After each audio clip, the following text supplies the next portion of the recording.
പ്രിയമുള്ളവരെ നമസ്കാരം. രാഷ്ട്രീയക്കാരനാണോ? ആണ്. ബിസിനസ്സുകാരനാണോ? അതുമാണ്.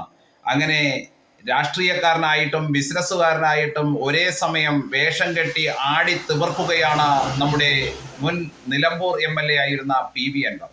PV അൻവർ എന്നാൽ ഇടതുപക്ഷ പാളയത്തിൽ നിന്ന് പുറത്തു വരികയും അതിനുശേഷം UDF മുന്നണിയിലേക്ക് ചേക്കേറുവാൻ വേണ്ടിയിട്ട് ലീഗ് വഴി അണിയറ നീക്കങ്ങളൊക്കെ നടത്തി എല്ലാ സന്നാഹങ്ങളും സ്വരുക്കൂട്ടിയെങ്കിലും ഇന്ന് KC വേണുഗോപാൽ ചർച്ചയ്ക്ക് തയ്യാറാകാതെ തിരിച്ചു മടങ്ങിയതോടു കൂടിയിട്ട് തന്നെ വിവസ്ത്രനാക്കി പെരുവഴിയിൽ ദയാവധത്തിന് നിർത്തിയിരിക്കുകയാണ് UDF എന്ന ആക്ഷേപവുമായിട്ടാണ് PV അൻവർ മാധ്യമങ്ങളുടെ മുന്നിലേക്ക് എത്തുന്നത്.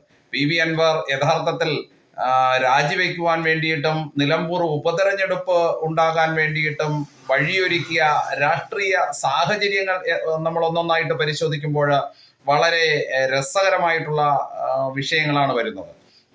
അതായത് PV അൻവർ ഇടതു സ്വതന്ത്രനായിട്ട് മത്സരിച്ച് നിലമ്പൂർ MLA ആയിട്ട് ഇരിക്കുന്ന സമയത്ത് അവിടെ നിലമ്പൂരിൽ പ്രത്യേകിച്ച് മലപ്പുറം ജില്ലയിൽ പോലീസ് ചില വിഷയങ്ങളിലെടുക്കുന്ന നിയമ നടപടികൾ പ്രതിഷേധ സ്വരം ഉയർത്തിക്കൊണ്ടായിരുന്നു രാജി വരെ എത്തുന്ന തരത്തിലേക്ക്, അല്ലെങ്കിൽ ഇടതുപക്ഷ പാളയം ഉപേക്ഷിച്ച് പുറത്തു പോകുന്ന തരത്തിലേക്ക് PV അൻവർ നിരന്തരമായിട്ട് നടപടി സ്വീകരിച്ച് മുന്നോട്ട് പോയത്. PV അൻവറിനെ മെരുക്കുവാൻ വേണ്ടിയിട്ട് പിണറായി വിജയൻ കിണഞ്ഞു പരിശ്രമിച്ചെങ്കിലും പിണറായി വിജയന്റെ നേതൃത്വത്തിൽ പാർട്ടി സെക്രട്ടറി ഗോവിന്ദൻ മാഷ് പെടാപ്പാടുപെട്ടെങ്കിലും PV അൻവർ വഴിപ്പെടാൻ തയ്യാറായില്ല. പക്ഷേ PV അൻവർ നിരന്തരമായിട്ട് പോർമുഖം തുറന്നുകൊണ്ട് ആരോപണങ്ങൾ ഒന്നൊന്നായിട്ട് ഉന്നയിച്ചു കൊണ്ടിരുന്നു.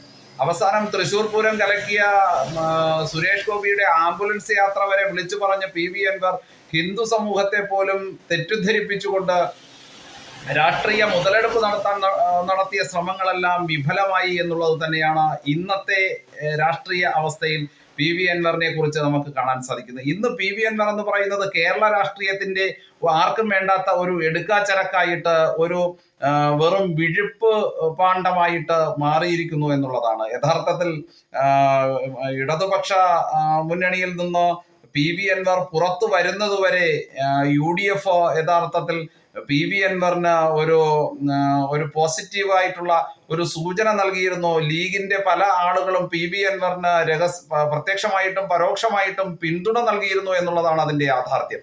ഇന്ന് ലീഗിന് പോലും PV അൻവറിനെ രക്ഷിക്കാൻ സാധിക്കാത്ത തരത്തിലേക്ക് കോൺഗ്രസ് PV അൻവറിനെ പെരുവഴിയിൽ ഉപേക്ഷിച്ചപ്പോൾ അക്ഷരാർത്ഥത്തിൽ PV അൻവർ ഉയർത്തിയ രാഷ്ട്രീയം എന്ന് പറയുന്നത് ആ ഇടതുപക്ഷ പാളയത്തിൽ നിന്ന് പുറത്തു വന്ന സമയത്ത് നടത്തിയ ആരോപണങ്ങൾ എന്ന് പറയുന്നത് എല്ലാം വ്യാജ ആരോപണങ്ങളാണ് എന്ന് നേരത്തെ തന്നെ തെളിയിക്കപ്പെട്ടതാണ്, അനാവശ്യ വിഷയങ്ങളാണ് എന്ന് നേരത്തെ തന്നെ തെളിയിക്കപ്പെട്ടിരുന്നു എന്നതിലുപരിയായിട്ട് PV അൻവറിനെ ഇവിടുത്തെ ഒരു രാഷ്ട്രീയ പാർട്ടിക്കും വേണ്ട. PV അൻവർ എന്ന് പറയുന്നത് ഇത്തരത്തിലുള്ള സ്വർണ്ണക്കള്ളക്കടത്ത് സംഘങ്ങൾക്കും അല്ലെങ്കിൽ വിദേശ കറൻസിയും കള്ളനോട്ടിടപാടുകളും നടത്തുന്ന ആളുകളെയൊക്കെ വഴിവിട്ട് സഹായിക്കാൻ ഉതകുന്ന തരത്തിലുള്ള നിലപാടുകൾ സ്വീകരിച്ച ഒരു പൊളിറ്റിക്കൽ ബിസിനസ്സുകാരനാണ് എന്നുള്ള നിലയിലേക്ക് രാഷ്ട്രീയ മുന്നണികൾ വിലയിരുത്തുന്നു എന്നുകൂടി വേണം നാം ഈ ഒരു അവസരത്തിൽ അനുമാനിക്കേണ്ടത്.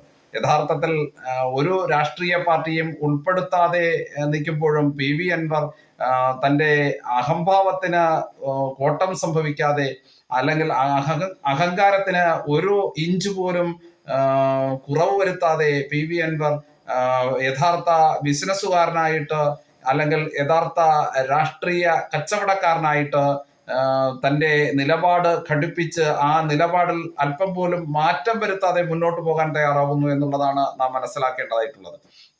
യഥാർത്ഥത്തിൽ നിലമ്പൂര് ഇത്രയധികം പണച്ചെലവുണ്ടാക്കിക്കൊണ്ട്, ഇത്രയധികം സർക്കാർ ഖജനാവ് കാലിയാക്കുന്ന തരത്തിലേക്കുള്ള ഒരു ഉപതെരഞ്ഞെടുപ്പിലേക്ക് നയിച്ച PV അൻവറിന്റെ വൃത്തികെട്ട രാഷ്ട്രീയ നിലപാടിന് കൃത്യമായിട്ട് ഈ മുന്നണി സംവിധാനങ്ങൾ ഇന്ന് നൽകിയ PV അൻവറിനോട് നൽകിയ ആ രാഷ്ട്രീയ മറുപടി ഉണ്ടല്ലോ, അത് ഇതിലും കൂടുതലാണ് PV അൻവർ അർഹിക്കുന്നത് എന്നുള്ളതാണ് ഞാൻ ഈ വീഡിയോയിലൂടെ പറയാൻ ആഗ്രഹിച്ചത്.